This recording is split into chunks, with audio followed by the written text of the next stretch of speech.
Good morning, everybody. My name's Moira Holden. I'm from the UNPO. My job here today is to welcome you to this conference, which has been organised by the Rojhalat Women's Organisation and the Unrepresented Nations and Peoples Organisation. Our subject this morning is a very important one. It's the role of women in the Middle East, how to obtain more rights for women, and how to build up a better democracy. We have several speakers this morning. Let me give you a rundown of the schedule. First of all, we're going to be having Iris Schelfhout, who is from the UNPO. She's our representative. She'll be speaking first. Then after that, we have Claire Phillipeau. She is a person who some of you may well know already. She's a member of the Labour Party, an author and an expert in finance. She's particularly interested in developing countries, and she's been inspired by the work carried out by the World Bank.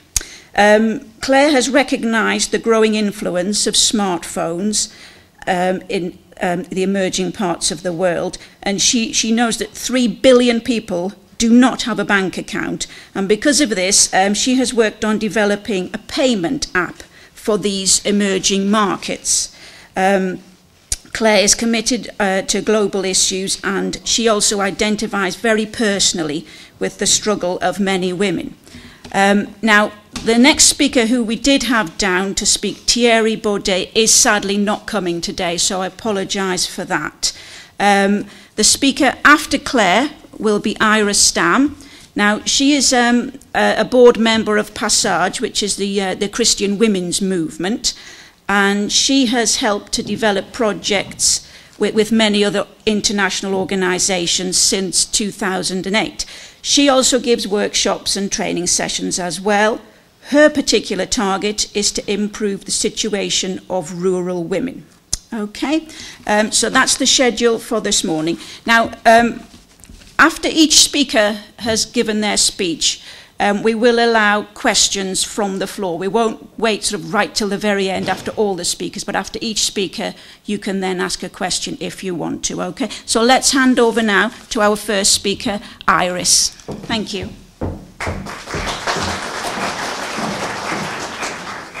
Goedemorgen allemaal. Ik hoorde net dat ik even kort iets in het Nederlands moet zeggen. Had ik niet helemaal voorbereid. De rest van mijn speech is in het Engels. Helaas, of ik weet niet hoeveel het verstaan. Maar ik ga mijn best doen. Ik heb een interessant verhaal te vertellen. En ik hoop dat jullie... maar eerst even, ik zal me kort voorstellen. Ik ben Iris Schelfhout. Ik ben een stagiaire bij het UNPO. Zoals jullie misschien wel weten is het UNPO de Unrepresented Nations and Peoples Organization. En zij zijn in 1991 zijn ze opgericht in het Peace Palace in Den Haag. En momenteel werken wij om een platform te geven aan ongeveer 42 minorities, native people en ongekende of bezette gebieden all over de wereld. En natuurlijk de Iraans-Koerdische people is één van hen. Vandaag ga ik praten over hoe vrouwen heel erg essentieel zijn in het oplossen van conflicten op een niet gewelddadige manier. Ik gebruik hierbij een paar onderzoeken die ik gelezen heb. En ja, ik zal maar hiermee beginnen. So now I'm going to switch to English because I did my presentation prepared it in English. The title of the presentation, How Women Are Essential in Waging Conflict Without Violence. So when I was asked to do... oh, I forgot to thank everyone. First of all, I want to thank the Rojhalat Women's Organization and also, of course, the Komala Party and especially Kewan and Kajal. So thank you for having me. Now we'll start my presentation. When I heard that I was asked to be here, I thought about women in the Middle East, and my first thoughts went to a girl I know. Her name is Samar, and she's just 14 years old, and she fled from Afghanistan all the way to Europe because her parents died, and after the situation in Afghanistan was, of course, not stable anymore, and she got here. Although this is already a very difficult time for people to flee the country, to be without your house and to be threatened, for a woman it's especially difficult because along the way she got attacked and assaulted, and this is unfortunately something that many women will have to face every day. So women are the largest minority group there is. Although women are in numbers, not a minority, they are a minority because they do not share the same power, privileges, rights and opportunities as men do.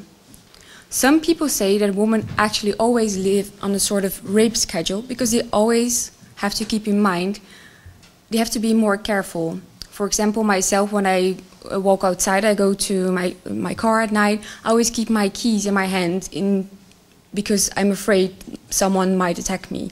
Unfortunately, this is a truth for a lot of women each day, and not only in Europe, but in South Africa, in Iceland, everywhere in the world. But women are strong, very strong. Personally, I have a lot of examples. My mother, she's here as well in the audience today. But of course, internationally, we all know about in World War II how women, when their men went into war, when they took over their jobs and just did it themselves. And for example, in Iraq or Afghanistan or Iran, where the war is, when bombs fall in the schools, the women are those who pick up and build up a new school and go just teach the children themselves. But at the moment, men are still in a minority when it comes to resolving conflicts. Most movements that strive for peace are still led by men. And this is not always for the best. In June this year, Julia Bacha, she held a TED Talk in which she argued the following things. She talked about a study done by Marie and Stefan and Erika Chenoweth, who studied 333 major political conflicts between 1900 and 2006.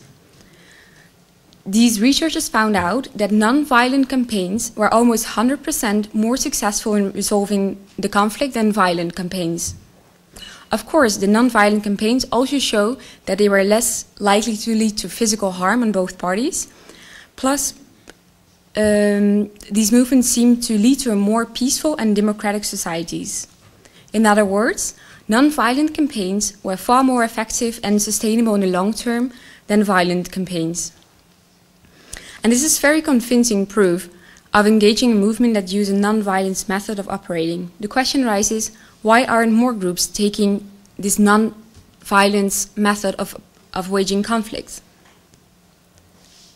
Researcher Victor Arcel and his colleague looked at several factors that shape political movements in decision to adopt a non-violence approach.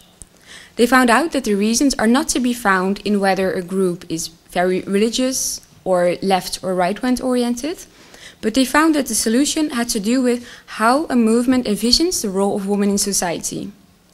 The studies showed that movements that talked in their statements a lot about gender equality and included women in their organization, they were the ones most likely to adopt a non-violence approach.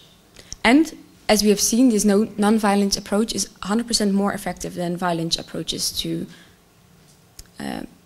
solving conflicts. As Julia Bacha also said, this does not mean that women in general are less violent and more peaceful than men. But she argues that women have a different relationship with power, especially because in nowadays society, they are the one with the least power. They have economically and physically, they are less powerful, and that's why they are used to being creative and finding ways around to having used direct confrontation. Direct confrontation is a method that mostly men use when it comes to solving conflict, in what kind of conflicts. And avoiding direct confrontation is exactly what is essential to a non-violence approach. A very good example of this is the succeeding of a woman's approach to non-violence is the people of Boutros. Boutros is a small city in the Palestinian area, In 2009, the Israelis decided they want to build a wall to protect themselves to possible violence from the Palestinians. The wall they had designed was going through Palestinian lands and fields, and directly to the village of Budrus. It would destroy their olive trees and their cemetery, and especially the olive trees are very important for the Budrus people, because it's their way of living, and it's how they make their income. It's how they make their money and how they sustain themselves. But the police force of Israel came, and they came with bulldozers and took trees away. A protest started, a non-violent approach by the villagers, but it wasn't until the 15-year-old girl, Iltizam, she went to stand in front of one of the bulldozers, and because she was standing in front of them, they couldn't proceed with the bulldozing, so they had to drive away. And from this day on, Iltizam, she kind of took the lead on the whole the protest, and she organized a lot of women to protest with her. And the way she did this was in a non-violent way, but also very creative and eventful. For example, they, instead of going directly walking towards the bulldozers, they made a horizontal line in order to force the police forces to also spread themselves. So there were holes in the defense line and they could come through. This is, in my way, a very creative way of resolving conflicts in a non-violent way. And in the end, these protests, they took on for 10 months without the use of violence. And in the end, they succeeded. And the wall was moved, not on Palestinian area, but on the Israeli area themselves. Unfortunately, this is not what we hear in the news. Often what women say is unrepresented and not mentioned in the media. What we often see is, for example, men or boys throwing stones or Molotov cocktails. And this is the image that we see in the media of how movements that want to free their country, how they proceed. But what women do, that's often not very much included.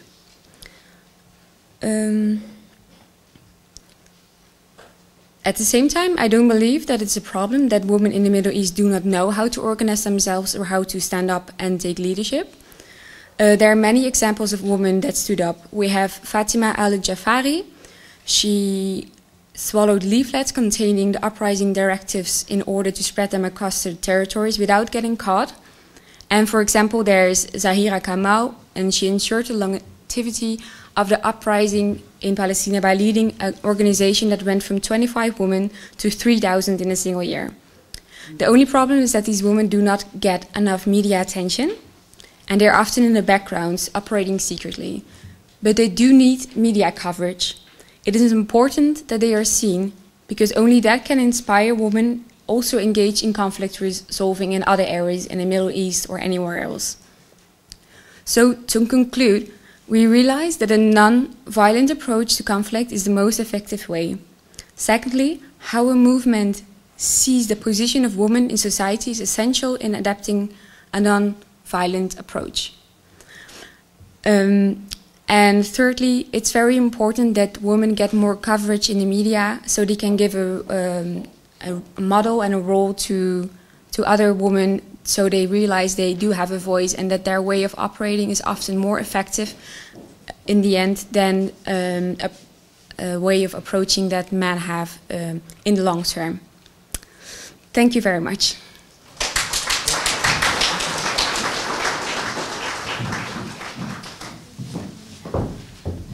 Right. Due to timing issues, we're going to slightly change what we were doing. So any questions, if you could keep them right to the very end of all of the speakers. Okay. So we're now going to go straight on to our next speaker, who is Claire Phillipeau. Good morning, everyone. Iris introduced me, so I will like to speak and give a presentation about the reproductive rights of women, empowerment and democracy. Well, you see the first picture of a Western pilot. She's a good role model, totally empowered women. So she thought men could fly, could be a pilot, to become a pilot, and also women could do it.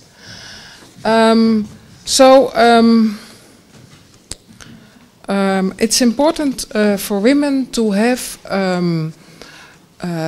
birth control. What I want to explain, I don't know if everyone knows what reproductive rights are. These are the legal rights of women and also of couples, of individuals, to decide when they want children, how many, and how much. So it's a human right. It's also a Millennium Development Goal of the United Nations. Can we have the second?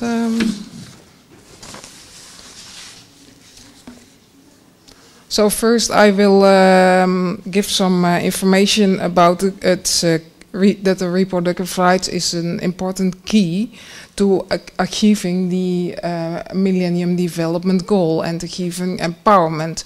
So everyone could imagine that as a woman cannot decide when she wants her children and at any age. She has, for example, every year a new baby.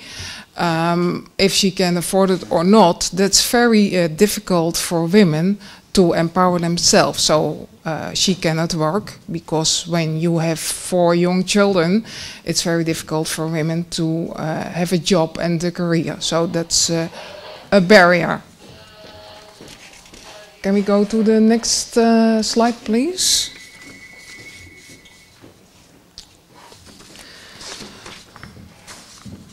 So there is a lot of research about reproductive rights by population experts, and it also has a huge effect on democracy, because when we see in Africa these days, before the year 2030, there will become 3.5 billion new babies only in this continent in Africa. There is still a overpopulation now, and with so many babies, it's very difficult for states, for a continent, to transform themselves to a democracy and a stable state. Because when you have an overpopulation, you have a lot of young people, and the country needs more health organization, more education. That's all on high costs for a country. And most of the African countries cannot afford it. Also in the Middle East, there will be born a lot of new children. And a lot of children don't have chances, and also born in poverty. So the reproductive rights are very important. So how can we achieve the reproductive rights? One of the tools, and which is used also in Asia, but also in richer countries in the West, is family planning. Family planning is very important in the whole spectrum of development. So it reduces child mortality, it reduces abortion, it improves women's opportunities for education and economic development, and it has an effect on demographics, what I told about the overpopulation, and this increases economic growth as well. And it creates jobs because of the economic growth. You've got more consumers, more people to need and to pay, to need houses, more consumers. You've got economic growth, and that's why of the economic growth you've got more jobs.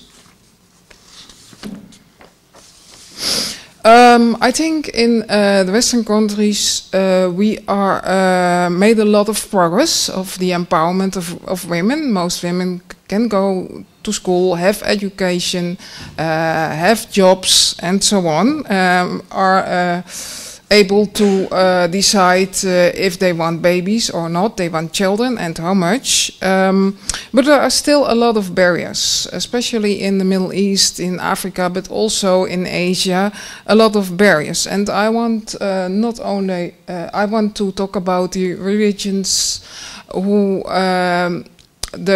about the religion barriers. For example, when you see in the Christian religions,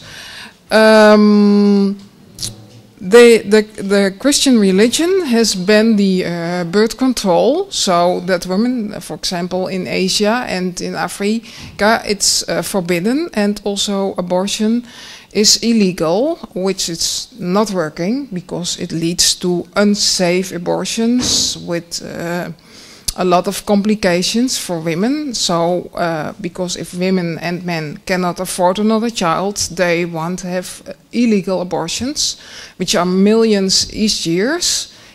So, that's all because there are barriers by the religions.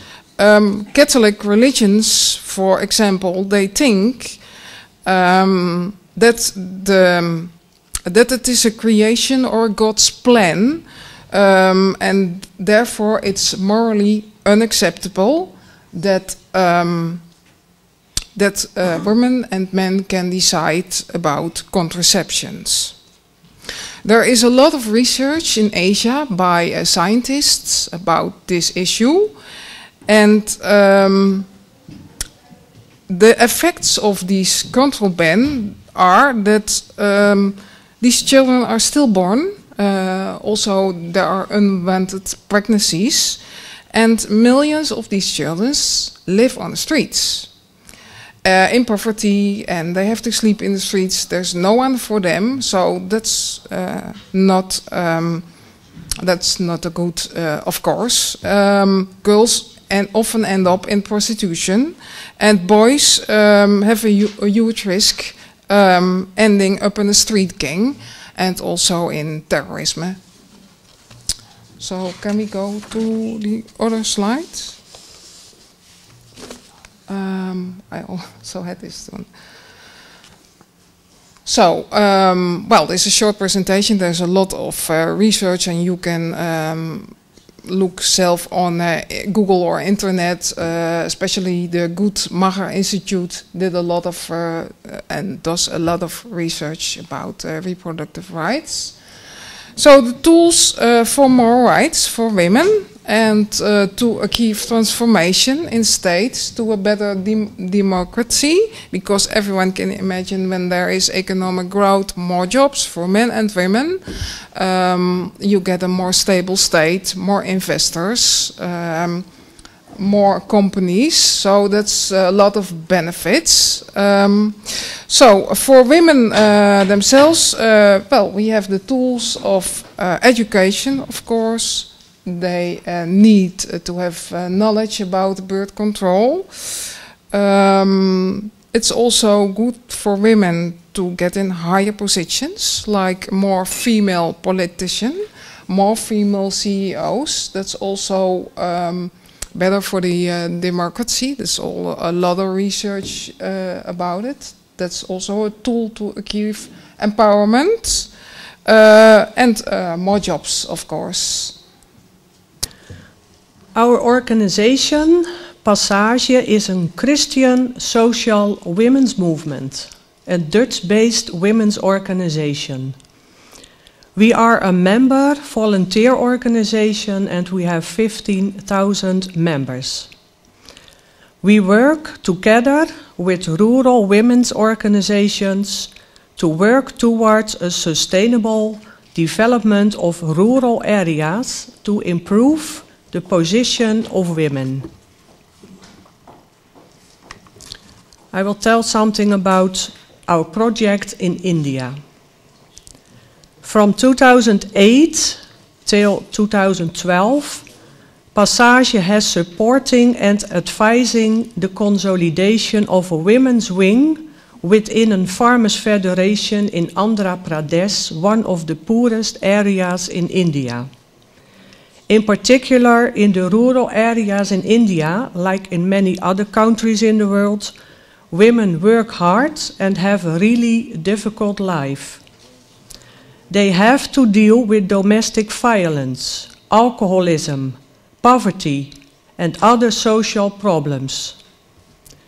Their voices are not heard in public, and women are invisible.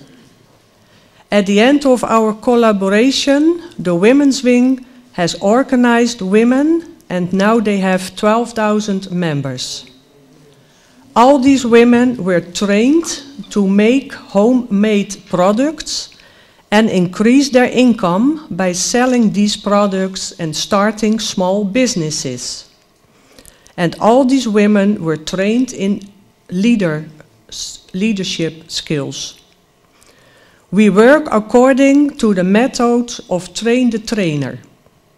The focus is on leadership trainings and trainings on IGAs, which are income-generating activities. A good practice. There are many, I just mentioned one.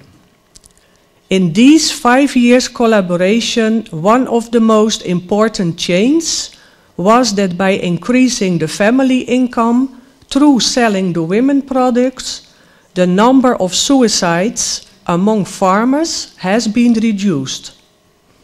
Also, in some villages, alcoholism has been reduced because some women opened their own stores and they did not sell alcohol. So alcohol was banned. Also, the cases of domestic violence had been reduced. I will say something about our project in Jordan.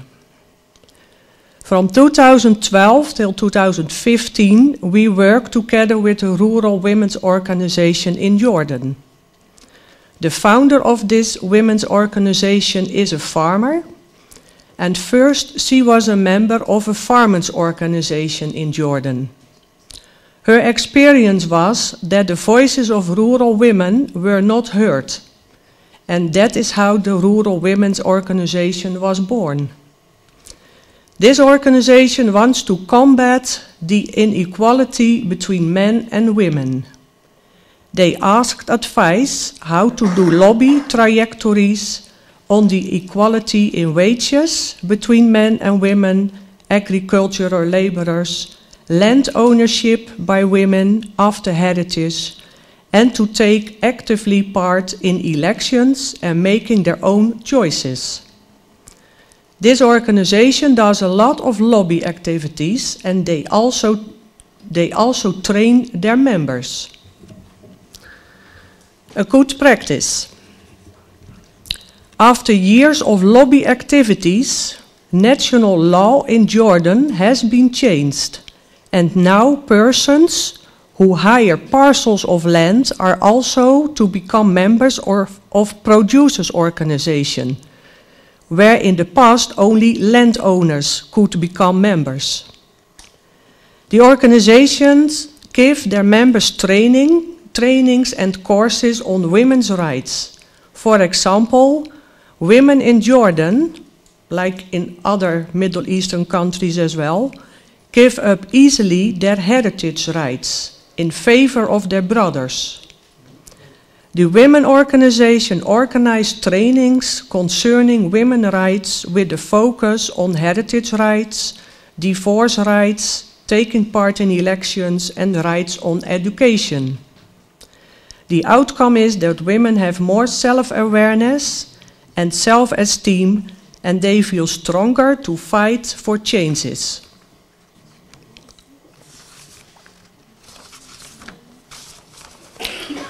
In our own country here in the Netherlands, we have a history of 100 years women emancipation. Women fought for their rights and freedom here.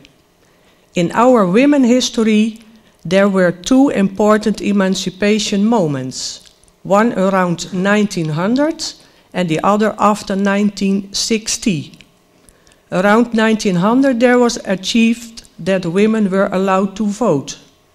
After 1960, there were achieved that legislation about equal rights between men and women has been arranged.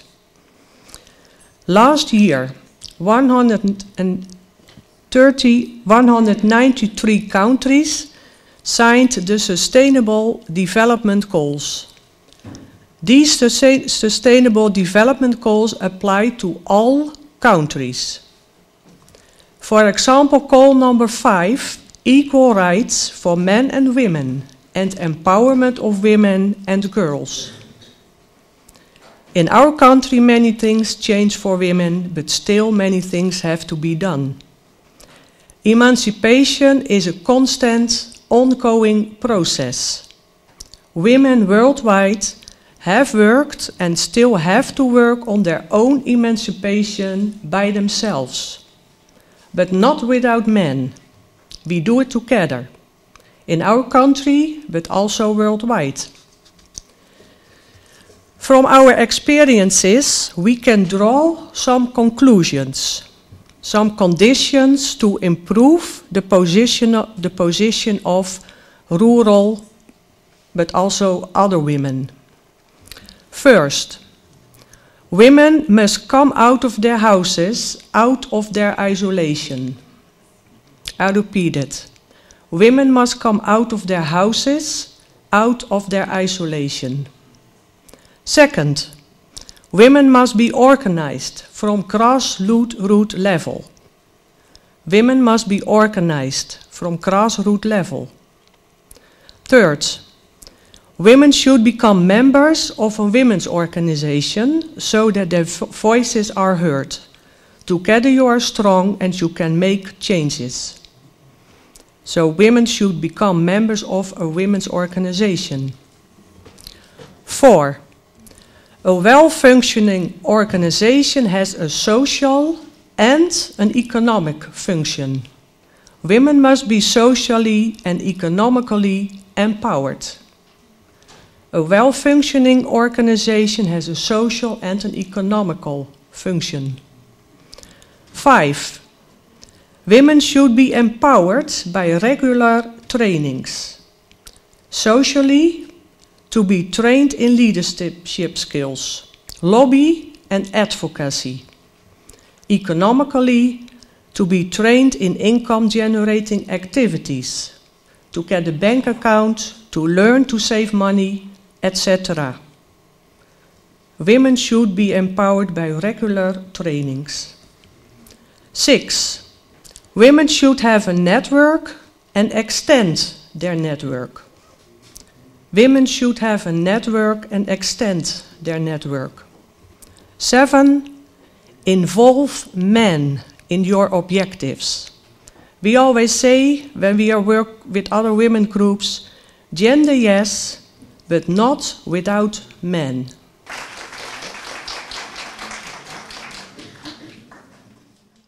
لە گزارشەکانیشدا دیتان ئێمە بەبێ هیچ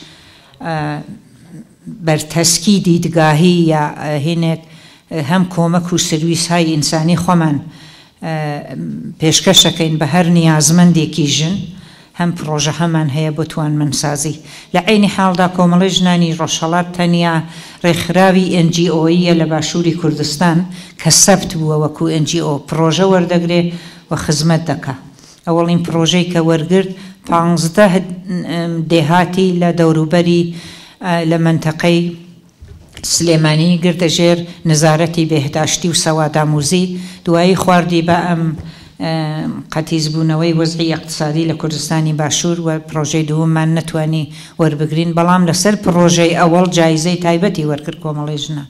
Gentleman, English speaker. First of all, I'm from Rojhalat Women Party.